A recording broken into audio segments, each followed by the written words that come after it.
Halito, this is Austin Lightfeather, Mississippi Band of Choctaw Indians, and Oklahoma Choctaw Nation. So this is part 2 of my story. Part 1 was a synopsis of my life. So part 2 of my story is when I was about 19 years old. Now, my father died when I was a minor. His name is Jeffrey. And he passed away when I was close to 18 years old. I wasn't quite 18 yet. I was 17 when he had cancer. And he was diagnosed with stage 4 cancer. He had to get 3 different opinions from 3 different doctors who kept saying it was pneumonia. And all of his doctors happened to be white. And so me personally, I think there's a possibility, high probability of discrimination. And so when I was 19, I lived in Lincoln, and I had graduated high school.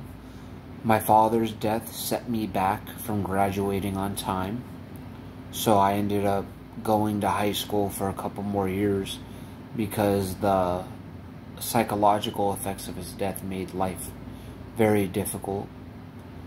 And when I was in high school after I graduated, I was very proud of myself. You know, I'm partly surprised I was able to overcome all the obstacles I had. During the time of being in high school, when I was 19, I was stabbed in my face by a white boy who claimed to be a GD. He stabbed me right here, and I have a permanent scar on my face from when he had stabbed me. I was with a female that was no good, that just kept trying to lead me down a destructive path. My mom kept saying, stay away from her, she's no good. And she was right, but I was naive at the time and didn't listen. And even though with this diversity and me getting stabbed, I still graduated.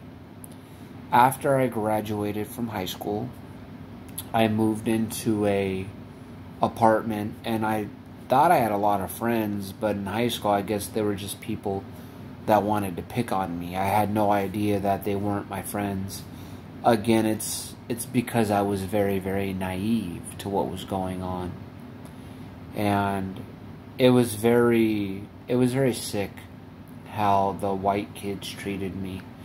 My high school diploma that I earned was stolen. I don't know whatever happened to it. They stole it. My father's Marine photo, who I loved dearly and kept it on my mantle in my apartment that I had on 1821 Knox Street in North Lincoln. When I lived there on 1821 Knox Street, I was in apartment 9, and I believe it was apartment 9. And I had a lot of people wanting to hang out with me, and some of them were cool with me.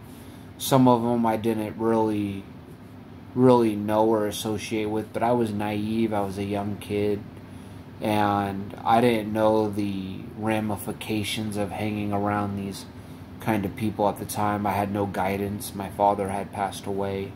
I had no mentor that really cared about me. And my father's Marine blues, in his blue uniform, his Marine photo was stolen. And you know, it really bothered me because that was the only one I had of him. And it really sickened me that it had been stolen, and it made me feel very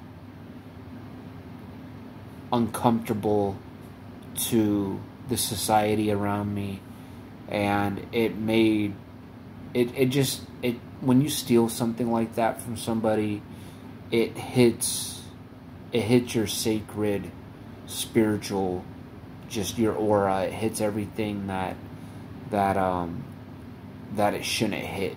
And you know, having those items stolen made me realize, wow, these people really aren't my friends. They really don't care about me. They really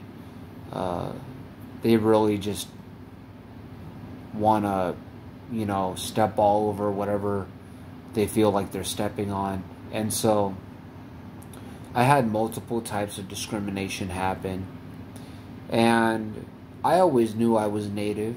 My father brought me up with the Native belief system. My father taught me a lot about my chakra, my third eye. He talked about it at times. My father joined the Marine Corps when he was 19. He got cancer when he was 42. Well, he was 42 because he died before his 43rd birthday.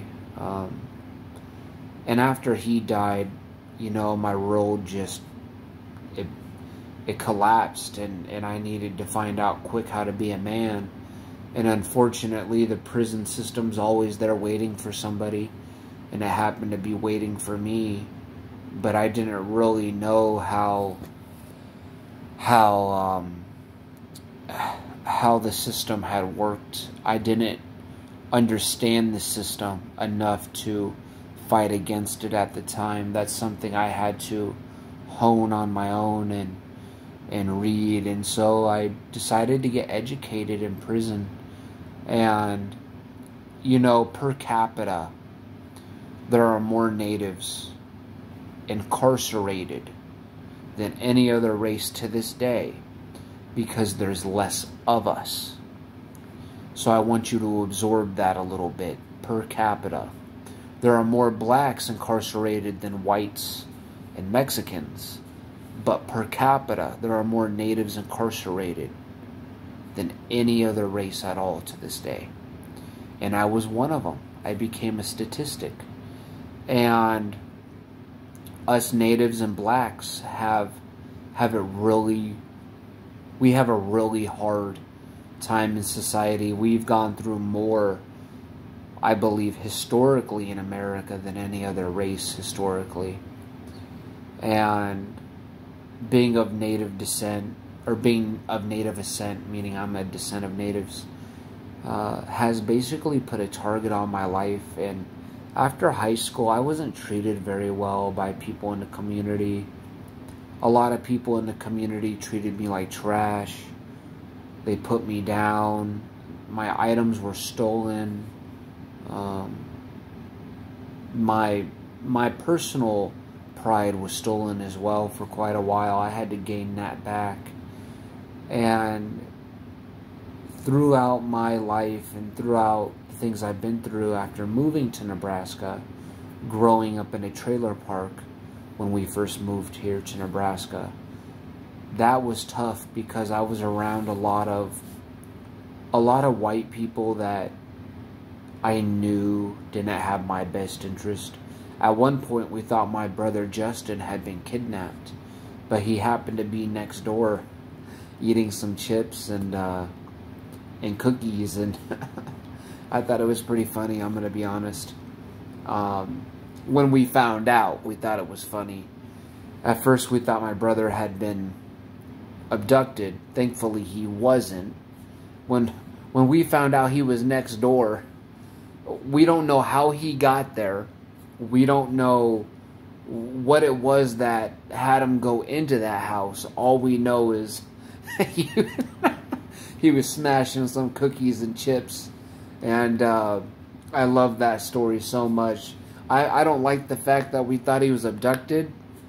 But afterwards, knowing where he was and how he was next door in another trailer the whole time, I personally thought it was pretty funny. But what I went through as a child when I was in Lincoln, after moving from California in Highland, San Bernardino, California, which is the east side of San Bernardino, I was targeted by a teacher that would lock me in a closet, and she would pick on me and bully me, and the other students, they would do the same thing. And You know, I remember always crying as a child in elementary school. I had teachers in Belmont Elementary that had done the same type of targeting, and you know, it was really sick. It was sick how they had treated me.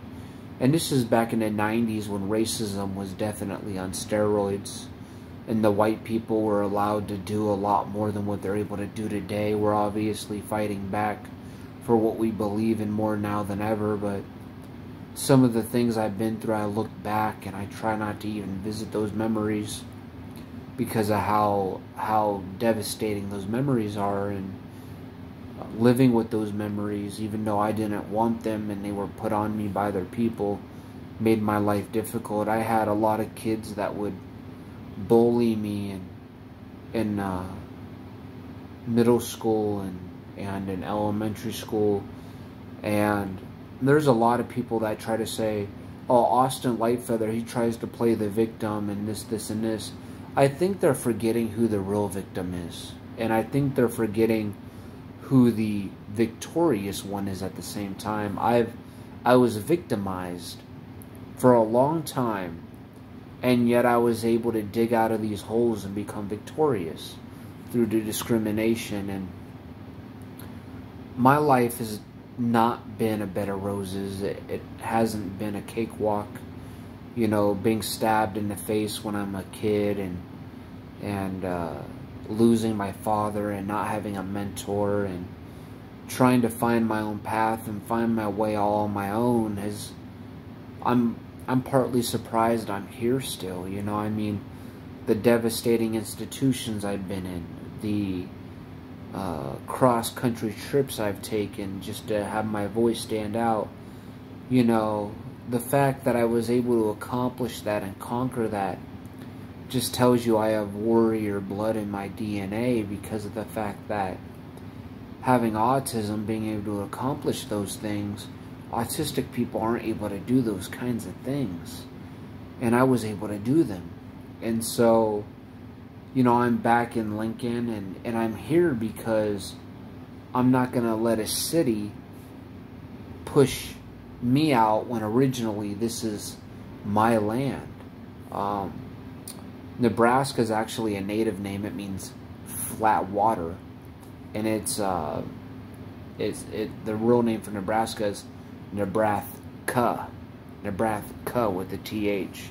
That's how it was actually pronounced back in the earlier days. And so, you know, throughout life, I've experienced racial discrimination. But if I told anybody, because my last name was Bauer, they would be like, you're white. And I'm not white, but they would be like, you're white. How are you getting discriminated against? And I would try to explain my native heritage, and they'd be like, shh, we're not hearing this. And so it had a double effect on my life. It, you know, being prone to suicide was high. I was higher risk because being native with the white man's last name, even though I'm not blood related to any whites, my grandfather is William Ray Gottney. My great-grandpapa is William Alton Gottney, and my father, Jeffrey Harrison Bauer, should actually be Jeffrey Harrison Gottney. And so my father was adopted and into this white man's family, and so my grandma was actually is actually, I believe, the